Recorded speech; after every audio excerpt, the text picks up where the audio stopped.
हिकु चक्कर हज़रत अनस बिन मालिक रज़ी अल्लाह ताला अन्हु पाण रिवायत कनि था। तव्हां ॿुधाए जहन्नम जी सज़ा आहे कीअं। हिकु चक्कर हज़रत अनस बिन मालिक रज़ी अल्लाह ताला अन्हु पाण रिवायत कनि था त आका अलैहिस्सलाम जे दरबार में जिब्राइल अलैहिस्सलाम नाज़िल थिया। जॾहिं हाज़िर ख़िदमत थिया त उहो टाइम जिब्राइल अलैहिस्सलाम जो हाज़िर थियण जो हुयो ई न। मिसाल तौर असां मिसाल तौर ॻाल्हि कयूं, जिब्राइल अलैहिस्सलाम सुबुह जो 10 बजे ईंदा हुआ।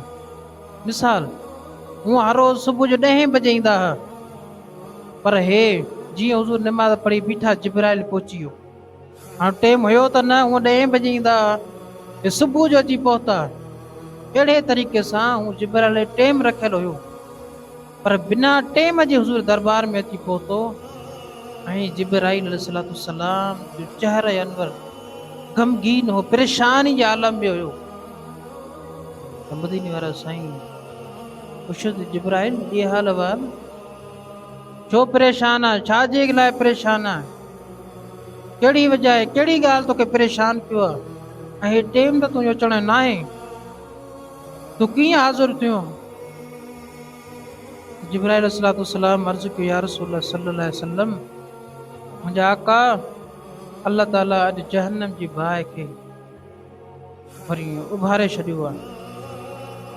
जहन्नम जे बाहि खे दुखाइण जो हुकुम ॾिनो आहे। इन जे करे मां तव्हांजे दरबार में हाज़िर थियो आहियां। मदीने वारा साईं चई या रसूल अल्लाह ताला जहन्नम जी बाहि खे जॾहिं पैदा फरमायो आहे त 1000 साल ॿरी, या रसूल उहा 80 थी वई।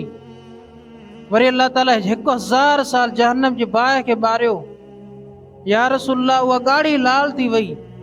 वरी चई या रसूल वरी जहन्नम जी बाहि खे अल्लाह ताला 1000 साल ॿारियो, उहा जहन्नम जी बाहि कारी थी वई आहे। या रसूल जहन्नम जी बाहि एतिरी कारी थी वई, एतिरी गरम थी वई आहे जो उन मां हाणे शोला निकिरणी बंदि थी विया आहिनि।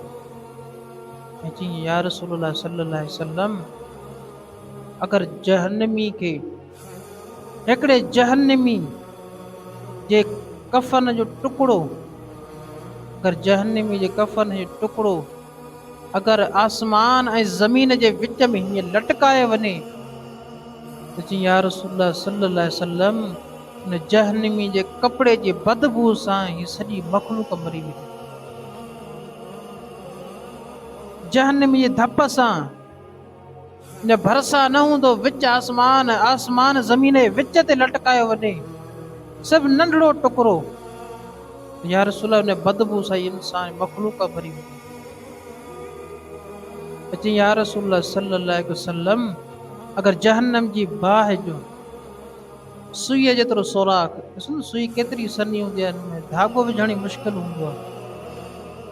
या रसूल सल्लल्लाहु अलैहि वसल्लम, सुई जेतिरे सोराख कयो वञे जहन्नम जी दीवार में, उन सुई जेतिरे सोराख मां या रसूल एतिरी त तपश ॿाहिरि निकिरंदी जी हीअ दुनिया सॼी सड़ी खाक थी वेंदी।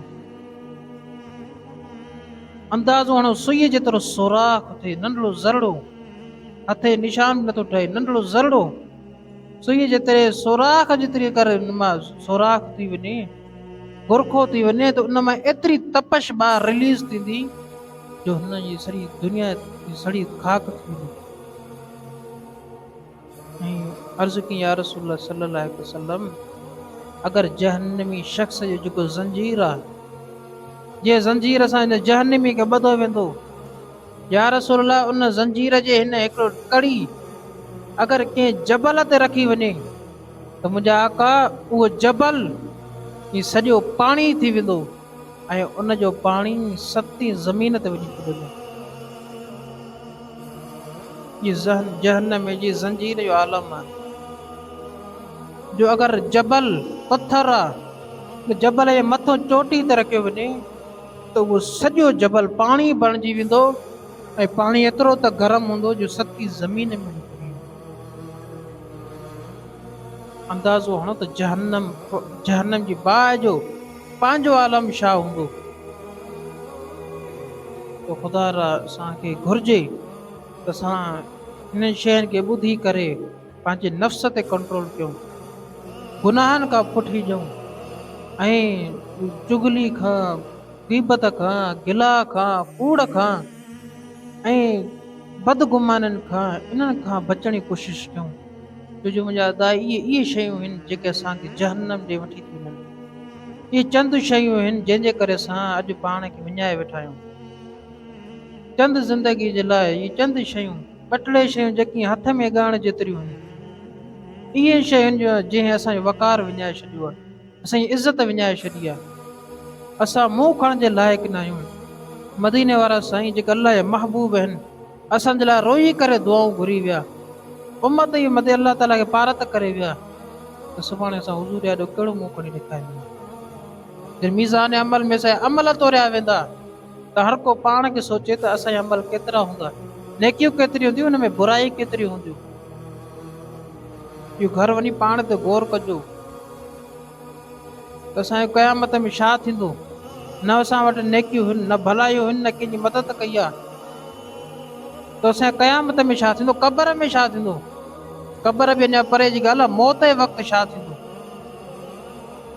ख़ुदा कुझु तयारु कयो, आख़िरत सफ़र ॾुखियो आहे ऐं हे त ज़िंदगी 90 साल 100 साल ज़िंदगी आहे, पर हो हज़ारे साल ज़िंदगी आहे, अरबे साल। हुते त ज़िंदगी फुटण जहिड़ी न आहे, न हुते कंहिंखे मौत ईंदो, न कोई बीमार थींदो, न हुते को इंतकाल करे वेंदो, न हुते कंहिंजो ठिकाणो हूंदो, न हुते कोई सुञाणण वारो हूंदो, हुते न वरी कंहिंजो केरु मदद करण वारो हूंदो। ख़ुदा उहो हर शइ पाण करणी पवंदो। ही ज़िंदगी आहे, ज़िंदगी ठाहे वठो।